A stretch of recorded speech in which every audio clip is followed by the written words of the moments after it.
శ్రీనివాస్ యాదవ్ శాసనసభ వ్యవహారాల మంత్రి గారికి మేమేదో ఇబ్బంది పెట్టాలనేటువంటి ఆలోచన మాకు లేదండి. దయచేసి ఏంటంటే ఒక్కసారి కోరం లేదనేటువంటి ఆలోచనతోని మేము చెప్పినప్పుడు ఏంటంటే నెక్స్ట్ అయినా కానీ అటెన్షన్ ఉంటుంది.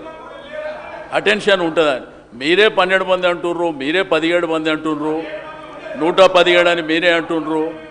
మా కోఆపరేట్ అది చేయాలనే ఆలోచనతోనే మేము సభ్యులం వచ్చినాం కదా.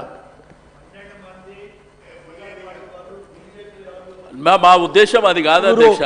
ఎంఐఎంఐ వాళ్ళు ఉన్నారు సార్ అధ్యక్ష. 18 మెంబర్స్ లెక్క పెట్టాను.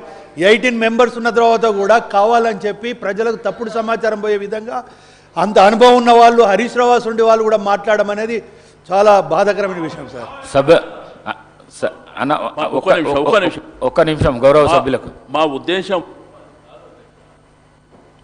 అబాస్ పాలు చేయాలనే ఆలోచన ఉంటే మేము ఎందుకు వస్తాం అధ్యక్ష? మీరు మా ఉద్దేశం అది కాదు. మేము పూర్తి స్థాయిలో మీకు కోఆపరేట్ చేయడానికి మేము సిద్ధంగా ఉన్నాం అధ్యక్ష.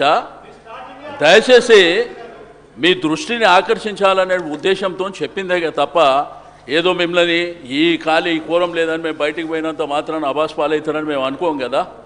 దయచేసి పూర్తి స్థాయిలో మేము కోఆపరేట్ చేస్తామని చెప్పి నేను ఈ సందర్భంగా తెలియజేస్తాను. చాలా చాలా థ్యాంక్స్. గౌరవ సభ్యులకు విజ్ఞప్తి, తొందరగా మనం ఈ డిస్కషన్